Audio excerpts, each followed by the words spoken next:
J'ai eu mon bac. Félicitations mon garçon, je suis fier de toi. Ici. Bon, maintenant que tu es bachelier, en bas que tu connais. Bon, pour voir on est au Canada, on est aux États-Unis, on est pas trop. Eh Mouna. Eh ben, où est-ce qu'on est au Canada? Ah oui, tel père, tel fils. N'est-ce pas Kalanké? Mais à moi, pourquoi tu connais ça? Ah, il y a EduX là. EduX? Oui, EduX, il y a quelques années, c'est eux qui ont fait les démarches pour ton grand frère. Ah bon? Et il a son master, il a commencé à travailler. Oui, allô? EduX, c'est une équipe expérimentée qui assiste vos étudiants dans l'admission universitaire, la demande de visa, l'accueil et l'installation et assiste vos étudiants jusqu'à l'obtention de leur diplôme. Choisir EduX, c'est s'ouvrir les portes des meilleures universités au Canada et aux États-Unis. Appelez dès maintenant le 76 54 18 57 et permettez à votre enfant de réaliser son projet d'études. ESKJ, École de santé Kaladiata, Anna Bolofara Chama, Institut de sciences médicales Gorée, ISM Go. Limano, doctorate Jamonyese, bien turcolade Madela Koi, Fiau, Foacastro, Ie Banani Cardon, Cardona Cari, Mimigasaba Gasaga Dangarika, Armadeka Yanamayala, ou Kalaka Mo Faricolola, ou Eratin, Fiau, Foacastro, Ie la Colson Master, Affaire Okoro, École de santé Kaladiata, Bolofara Chama, Institut de sciences médicales Gorée, on veut pas voir Kalabankoua. 20 000 santé barrage Maïsa, Nimbera de Rebeke, École de santé na Bolofara Chamala, École de santé Kaladiata, on a flecké en Bologigi, formation de qualité, doctorat Siraka, Mimi Segalokafo, Oga Dimson Gafutna Yelenye, au plat de Lebekala, Nilakolso Dagabana Nuna, Ugo Bolofaro de Flani, Sigle niveau de technicien de santé publique, infirmière obstétricienne, technicien de laboratoire, deuxième cycle, Noye niveau baguier, infirmière d'état, sage-femme, biologie médicale, formation au cofé, aide-soignant, catapara matronica, Nimbala de l'Edesledo, École de santé Kalatana, Bolofara Chama, Institut de sciences médicales Gorela, Aïwa, la Colisée, Annie la Colisée Zomo, Aya Sefa Jona, Akal la Colisée Inzagere, Yoni Jamaka Chaya, ou Togole de Fla on vers Kalabanguraya, Hôtel Wasulu Cofé de Tuay, Walikele Negatiu Bamba, 76 45 85 40, non média 20 80 22 20. Kalan,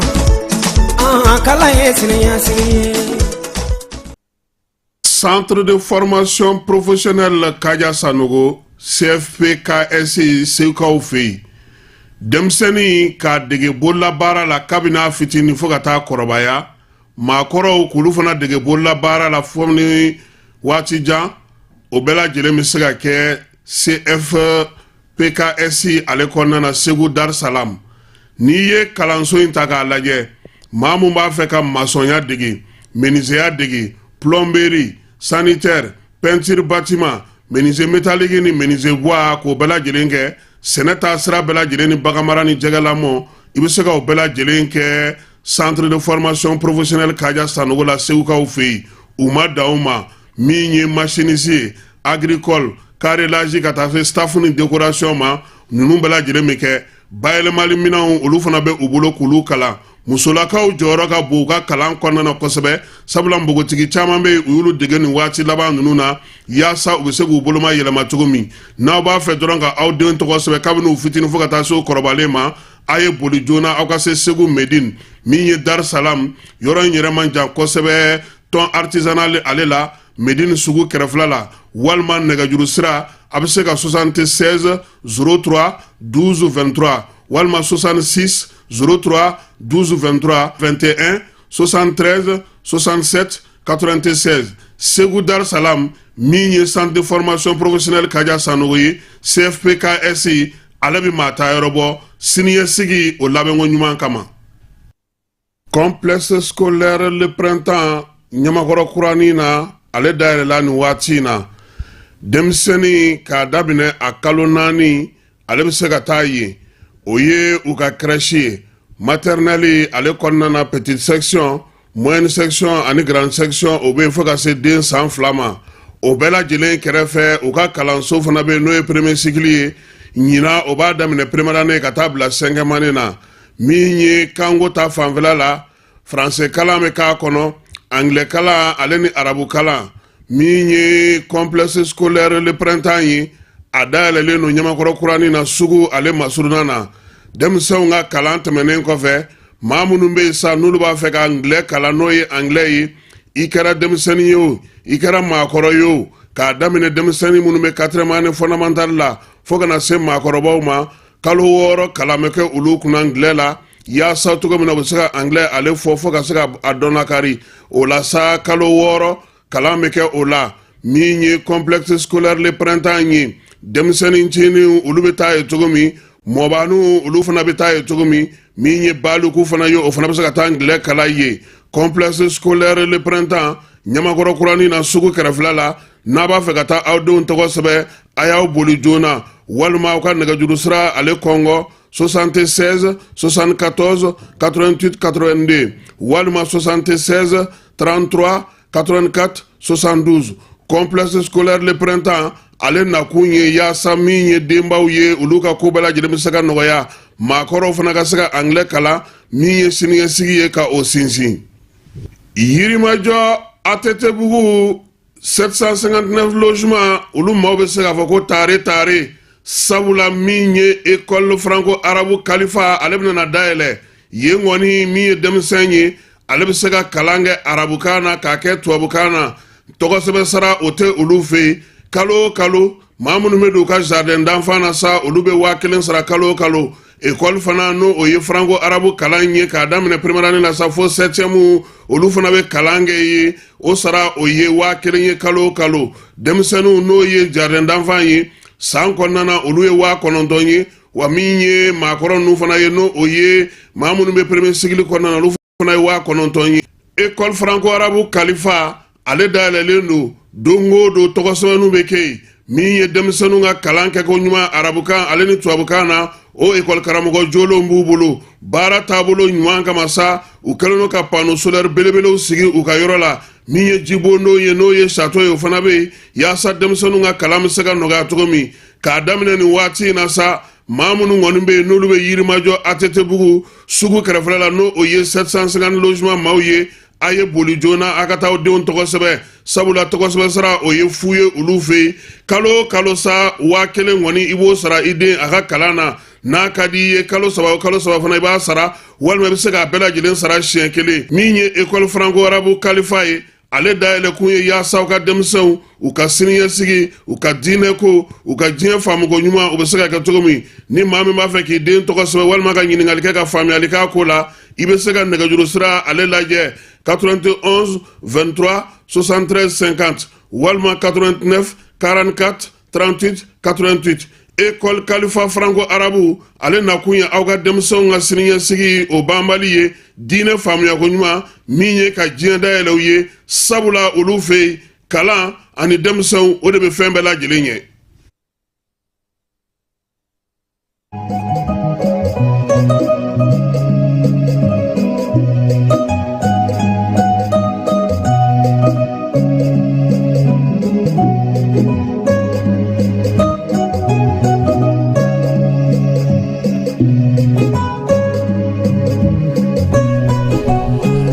an filɛbaw ani an lamɛnbaw k'a fɔ aw bɛɛ lajɛlen ɲɛna sa ko aw ni ɲankuma an ka bi su in na kibaruyaw fanbaw olu bɛna taa n'an ye Gawokaw fɛ yen n'an bɔra yen ko bɛɛ lajɛlen k'i labɛn nin waati in na sa ka taa i ka carte n'o y'i ka pisi ye keba k'a ka taa a ka pisiw labɛn dɛ a k'aw ka telefɔni numéro don a ka pisiw la o baara bɛ sen na an na dɔ fɔ o la min ye nin waati in na sa an na taa Moptikaw fɛ yen ka se Gawokaw ma élection min bɛ États-Unis kaw fɛ yen ale ni Nigeria farikolo ɲɛnajɛ jaa an yɛrɛ ma gagne o de la aw ka kuma sumayara o aw yɛrɛ filani fu ne yɛrɛ taara k'a to la ka taa n daga sunɔgɔ dugu jɛra ne b'a la maa si tɛ k'a publier ne yɛrɛ y'a faamu sa o an ma gagne de o tɛ ayiwa ala k'a ɲɛ k'a d'an ma an bɛ te fan fɛ ka sɔrɔ ka na nin bɛɛ lajɛlen walawala an lamɛnbaw a n'an kanubaw ye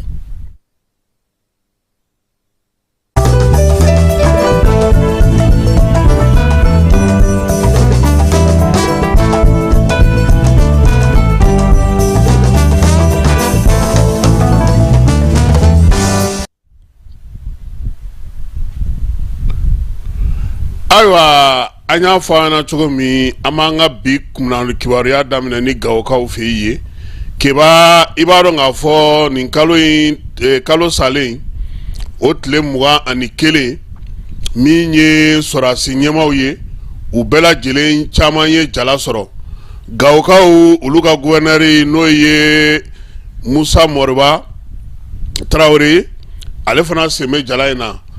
yaasa sa k'ale kɔni k'a kunbɛ ka ɲɛ a kɛlen k'a ka jala in sɔrɔ novembre kalo tile fɔlɔ Gawokaw fɛ yen Askayi Pankurun dɔ o taari cun ye min ye général de division Musa Moriba Traoré ni ale yɛrɛ Gawo gouverneur ye ale tun b'o kɔnɔna na Gawo ka cɛ n'a muso denmisɛnnin maabakɔrɔ min ye Tereyi o bɛ général la koyi a jiginna ka bɔ Pankurun kɔnɔna na sa garde-fou bɛ ka gosi min ye tagaba duman ye o bɛ ka dasi fa bɛɛ lajɛlen fɛ keba f'i k'a ɲɛ o yɔrɔ la ye an bɛ k'an ban k'an ju an ka gouverneur nana a ye jalakura sɔrɔ dugudenw olu y'a kunbɛn k'a sɛnsɛn ka taa n'a ye gouvernorat kɔnɔna na bɛɛ lajɛlen ye dugawu kɛ sa gouverneur ye n'o ye Musa Moriba Traoré ye ko jala in ko ala k'a k'a ma hɛrɛ ye n'o ye général de division jala ye min dira a ma nin kalo in tile 20 ani octobre kalo tile 21 Bamakɔ kɔnɔna na yan keba ko quartier bɛ maa minnu bolo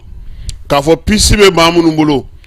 a kɛra Telecel ye o a kɛra Orange ye o a kɛra Malitel ye o ministre so min bɛ nɛgɛjuruci ko kunna ale ni kunnafonidi ko k'a ɲininen don bɛɛ lajɛlen fɛ keba yani décembre kalo nata in o tile 15 cɛ i ka taa i ka telefɔni i ka taa i ka carte nina tɔgɔ don i ka telefɔni na koyi baara in k'a bɛ ka kɛ fan bɛɛ lajɛlen fɛ sim min n'o bɛ telefɔni kɔnɔna n'a b'a fɔ ma ko PC o de la sa i tɔgɔ ka taa sɛbɛn a la k'i ka telefɔni o kiba i ka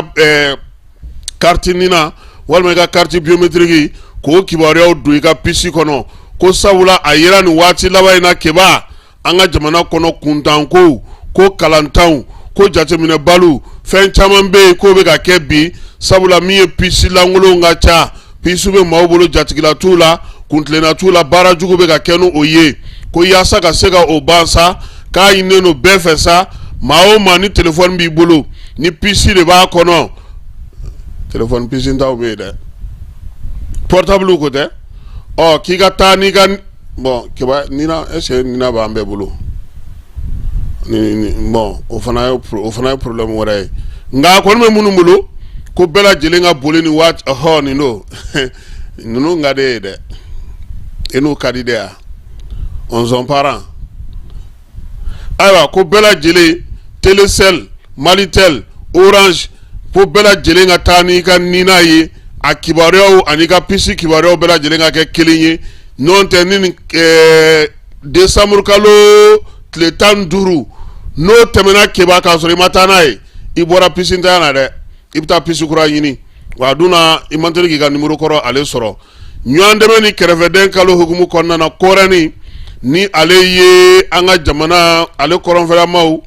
olu ka tɔn sigilen ye ale y'i bolo fa k'a to keba sefa wari $10,2 u y'o don minɛnw na min ye ministre min bɛ n'o bɛ kɛnɛya ko kunna sa u y'o d'ale ma ntɛnɛn n'o tun ye kunungo ye u y'a yira sa k'a fɔ ko ka o di min ye kɔrɛni ye ale kɔni ye nin waleya in kɛ sa k'a kɛ dɛmɛ ye ka ɲɛsin maa ma maa minnu bɛ degun kɔnɔna na bi kalanta kɔni timɛna Mali fan caman fɛ hali n'o y'a sɔrɔ degun bɛ kalanta in na yɔrɔ dɔw la nka dugudenw kɔni y'a yira sa k'a fɔ nin waati in na denmisɛnninw talen min filɛ nin ye o kana kɛ basigi ye ji kɔni kun kɛlen don ka yɔrɔ minnu sɛgɛn maaw kun kɛlen don ka yɔrɔ minnu ta kɛ u sigiyɔrɔ n'o ye kalansow ye keba k'olu caman labilara denmisɛnninw filɛ ka kalanta min kɛ nin ye a ɲininen don bɛɛ lajɛlen fɛ sa bɛɛ ka wuli k'i jɔ k'i cɛsiri yaasa min ye kalanta in ye a bɛ se ka kɛ cogo min na basigi ani lafiya ale kɔnɔna na keba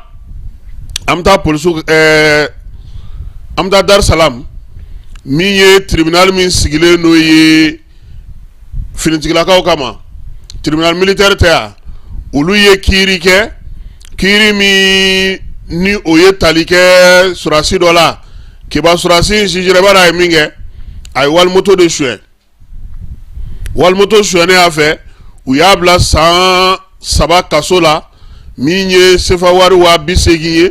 k'a ka o sara moto ni ordinateur ye ko a y'o de suɲɛ kiiri in kɛra sa tribunal fɛ tribunal min sigilen don nin waati in na surasilakaw olu tɔgɔ la procureur n'o o ye Sumɛla Bagayogo ye a ko ale yɛrɛ kɔni maloyara o ko nin ye ko ye ko min tɛ surasiw kunna wolo fiyewu Sorasi o ka moto ni ordinateur soin wa ko tiɲɛ la ko ni y'ale kuma suri dɛ wa keba u bɛ fɛn kɛ min ka jugu nin bɛɛ n'i taara Sumala ka yɔrɔ la kiiriw kɛnɛ ka ye i bɛ kuma mɛn i dabali bɛ f'i ja bɛ tigɛ nka jɛnatigɛ fɛn o fɛn ɲuman b'a la kolon b'a la an ka dugawu k'a ɲumanw olu ka caya hali bi yaasa baara min kalifalen don u bɛ se k'o kɛ cogo min jɛkulu min sigilen don dɔrɔgu ale ni kiribikiribifɛnw olu kama ni o ye OCS ye OCS bolofara min bɛ Kayikaw fɛ yen olu ye wulikajɔ kɛ sa wulikajɔ min senfɛ u ye siganama dɔ minɛ siganama in keba ale ye dɔrɔgu feerela de ye a yɛrɛ sa k'a fɔ ko min ye tramadɔli ye ko caman o paquet 20 de tun b'a bolo a b'a fɔ min ma ko kisi dɔrɔgu tɔgɔ dɔ fana ye kisi ye wa ko tun b'a bolo maa kofɔlen a minɛna waati min na sa ni minɛn ninnu bɛɛ lajɛlen taara sɔrɔ a bolo u y'a minɛ sa k'a di OCS maaw ma Kayikaw olu fɛ yen kɔkan kibaruyaw la sa wolofaw fɛ yen olu ka sɔrɔ minisiri kɔrɔ an'u ka jago minisiri kɔrɔ ka taa s'u ka musaka kow ma n'o ye Mamadu Musafa Ba ye ko Ala ye ale kɔni ka kalifa minɛ a la ale de tun ye Macky Sall u ka o minisiri ye halisa kɔkan kibaruyaw la Nigeriakaw fɛ yen u ka polisilakaw ko olu ye wulikajɔ kɛ Abuja kɔnɔna na nin kalo in tile 2 n'o bɛnna sibiri tɛmɛnen ma min ye Abuja n'o y'u ka faaba ye keba ko polisiw ka wulikajɔ n'u ka sɛgɛsɛgɛli senfɛ u sera k'u boloda maa 130 de kan maa 130 i b'a dɔn olu ka baara ye min ye wa maaw ka subahana mansiw min y'i ka kɔntiw ye Twitteriw ka taa fara WhatsAppiw n'a tɔw bɛɛ lajɛlen kan u y'olu de ŋanamuti a yira sa k'a fɔ ko maa 130 min minɛna maa 113 olu bɛ bɔ jamana wɛrɛw la Chinois olu ni Malaisikaw b'o la min ye Nigeriaka yɛrɛ ye o ye maa 17 y'a la keba ko u ɲɛ i ka WhatsApp ɲɛ wa o b'a sɔrɔ u y'a kɔnɔna bɛ k'u ta ye wa u ye maa caman ka musaka o kurutu polisiw de bɔra sa ka larawulili kɛ Abuja fan 14 ka se k'i boloda ni maa ninnu kan Kamerunkaw fɛ yen olu ka taxibolilaw olu kɔni y'a yira sa k'a fɔ ko olu dusumakasalen don bi dɛ keba sabula nin waati laban ni nin dɔgɔkun laban in na u ka faaba yɛrɛ o kɔnɔna na n'o ye Yaoundé ye ko taxitigiw kɔni de bɛ minɛ k'u faa koyi taxitigi mana tunu k'i bɛ tila ka o su de ye u y'a yira sa ko olu kɔni dusuma kasalen don taxitigiw kɛlen don k'a yira bi k'a fɔ ko nin ko in tɛ se ka laban u ka syndicat n'u ka jɛkulu ɲɛmaw olu farala ɲɔgɔn kan sa ka wulikajɔ kɛ yaasa ɲɛmaw bɛ se ka fɛɛrɛ sɔrɔ nin na cogo min na Yaoundé n'o ye Cameroun faaba ye ale kɔnɔna na République démocratique du Congo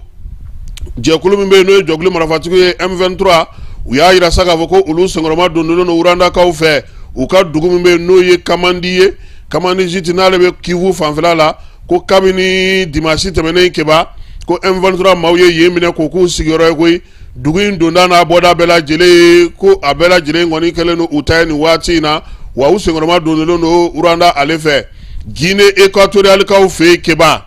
nin ye dagabana ko ye dɛ i bɛ ka Baltazar min ye réseau kan sisan an bɛna a ɲɛ yɛrɛ de f'i ye Baltazar ale ye u ka sɔrɔ o baɲiniba de ye Guinée équatoriale kaw fɛ yen kamalen yɛrɛ tɔgɔ ye ko Baltazar Ebangonga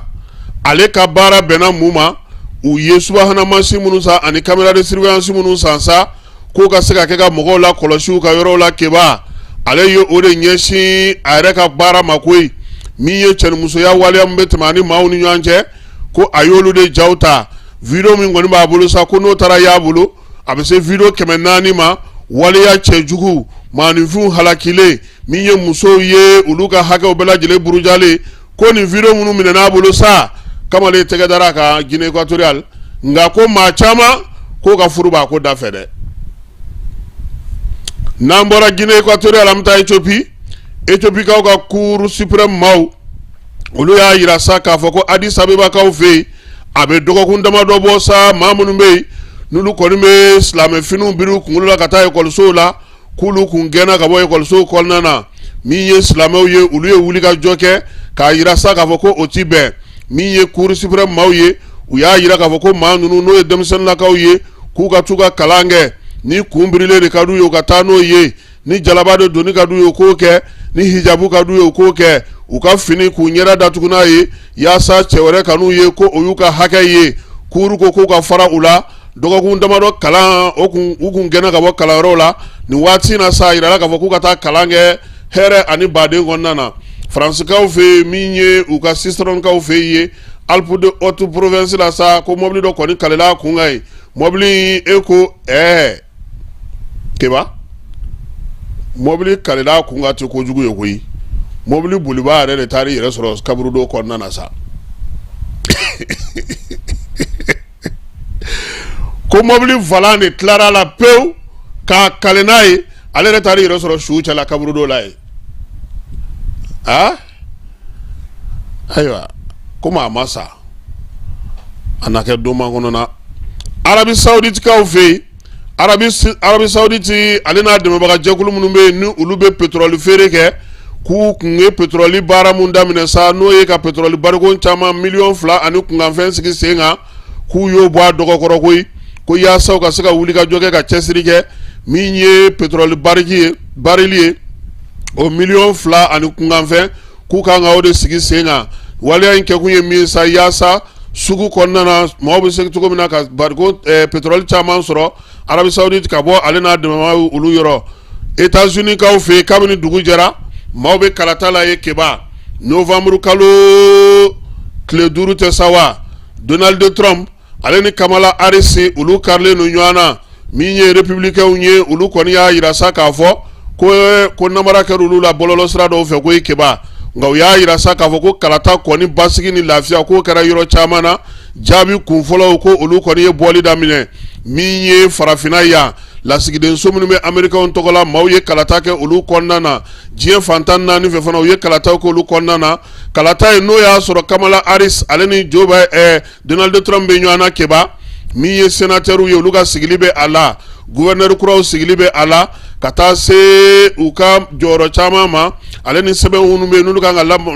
labaara u ka jamana kɔnɔna na k'olu bɛɛ lajɛlen bɛ nin ko in na ni Ala sɔnna ma keba fajiri kunkan fɛ a na dɔ sa maa min n'o kan ka bila Joe Biden cɛkɔrɔba san 81 ale nɔ na Amerikɛnkaw fɛ yen nin waati in kɔni na keba diɲɛ télévision sobaw diɲɛ kunnafonidi sobaw diɲɛ maa minnu bɛ yen n'olu bɛ ɲinini ni sɛgɛsɛgɛliw kɛ u bɛɛ lajɛlen ka kameraw ɲɛsinnen don États-Unis ma muso de bɛna sigi wa cɛ de bɛna sigi fajiri da o y'o dɔgɔ duman ye ni maa minnu b'a fɛ ka a lajɛ a kɔni bɛ bɔlɔlɔ siraw olu caman kan halisa ale États-Unis ka kelenw fɛ yen keba maa minnu bɛ yen sa n'olu bɛ dɔnkili ko dɔn kosɛbɛ Quincy Jones ko Ala ye ale ka kalifa minɛ ala k'a si to san 91 na Quincy Jones ni ale Michael Jackson o dɛmɛ kosɛbɛ o ka dɔnkili bɛ n'u b'a fɔ ma ko Thriller ka o dɔnkili k'o dilan k'o ja fana sigi sen kan min ye lamɛnnikɛw ye maa kofɔlen maa mafalenba don dɔnkiliko ta nasira fɛ waati caman a ye dɔnkili caman dilan min ye dɔnkilidala caman k'olu senkɔrɔma don clipu k'olu caman sigi sen kan maa min fatulen filɛ nin ye k'a na dingɛba bila Américains olu ka sɔrɔ ka kɛ u ka dɔnkiliko ma o la nka ko nɔrɔbilabaw ko o na sɔrɔ a la keba n'an segira ka na so farikolo ɲɛnajɛ an ka denmisɛnninw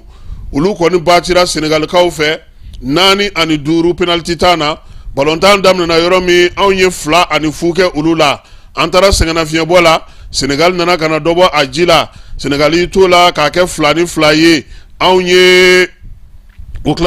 Senegal tilara ka sabanan don a na koyi anw de tilara ka taa o fana égaliser keba an taara penalty tan na sa Senegal ye 5 sɔrɔ ka don anw ye 4 sɔrɔ ka don nin b'a yira sa ko an ka denmisɛnw ko olu kɔni ma se ka kupu ta nka min ye Coupe d'Afrique ye san wɛrɛ denmisɛnnin minnu si ma san 17 bɔ Mali ani ye o kɛnɛ kan basket la sa Estade Malien ale kan ka taa Côte d'Ivoire kaw fɛ yen top 16 n'o a bɛ fɔ ma ko Africa Bowl san 2025 o baaraw ko olu kan ka daminɛ min ye Estade ye sa ko tirage kɔni kɛra ale bɛ groupe A de kɔnɔna na min ye Estade Malien ye baara in ko a kan ka daminɛ min ye Abidjankaw olu fɛ ye a yira sa k'a fɔ ko ABC ani o na ɲɔgɔn sɔrɔ Gabonaw ani olu fana bɛ ɲɔgɔn sɔrɔ ale ni Muandakaw ninnu bɛɛ lajɛlen olu ye ani Kongokaw ko ani olu de bɛ ɲɔgɔn sɔrɔ keba ko wa ko ninnu bɛ sɔn ka fisaya Estade ma yaasa a ka se ka jɔyɔrɔ ɲuman sɔrɔ yanni kupu yɛrɛ o sɔrɔli cɛ sabula ko ani ninnu bɛɛ lajɛlen de kan ka jouer fɔlɔ ni sew sɔrɔla tuma min a tɔ o na se ka dɔn Burkinakaw ka Tour du Faso o banna keba ko bannen kɔfɛ sa min ye jamanakuntigi ye n'o ye Capitaine Ibrahim ye turu ta ko 35 na maaw bɛɛ lajɛlen ale olu bisimila sa an'olu ye baro kɛ ka se ka ɲɛfɔli kɛ nɛgɛsobolilaw ka se ka kuma caman k'u fɛ Tuma Sankara tɔgɔla bɔlɔbɔlɔ min bɛ yen min ye Ibrahim yɛrɛ ye a yɛrɛ taara kɛnɛ kan yen nɛgɛsobolilaw ka t'u senkɔrɔma dondo min ye Marɔkukaw ye olu de Tour du Faso ta han kɛba classement tɔ an t'o to yen Marɔku y'a ta o ti wasa kɛ an fana jɔyɔrɔ ma ngolo senfa nsen na nin bɛ dan sigi an ka bi su in na kibaruya telimanw na kibaruya minnu dira aw ma Keba Jalo ani ne yɛrɛ fɛ n'Ala sɔnna a ma sini nɛgɛ kanɲɛ 9 an na ɲɔgɔn sɔrɔ kibaruya wɛrɛw kɛnɛ kan min ni si tɛ kelen ye an b'a fɔ sa n ko Ala ka dugu ɲuman jɛ Ala ka fajiri ka an bɛɛ lajɛlen garisigɛ ye.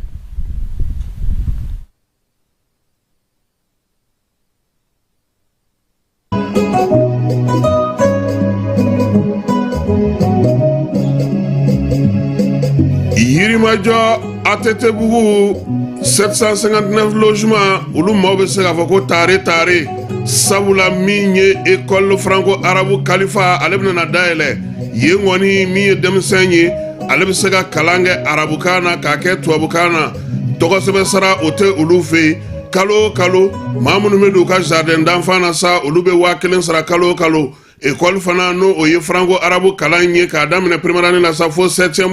olu fana bɛ kalan kɛ ye o sara o ye 1000 ye kalo o kalo denmisɛnninw n'o ye jardin d'enfant ye san kɔnɔna na olu ye 9,000 ye wa min ye maakɔrɔ ninnu fana ye no o ye maa minnu bɛ premier cycle kɔnɔna na olu fana ye 9,000 ye école franco-arabe kalifa ale dayɛlɛlen don o don tɔgɔsɛbɛnninw bɛ kɛ yen min ye denmisɛnninw ka kalan kɛko ɲuman arabukan ale ni tubabukan na o école karamɔgɔ jolenw b'u bolo baara taabolo ɲuman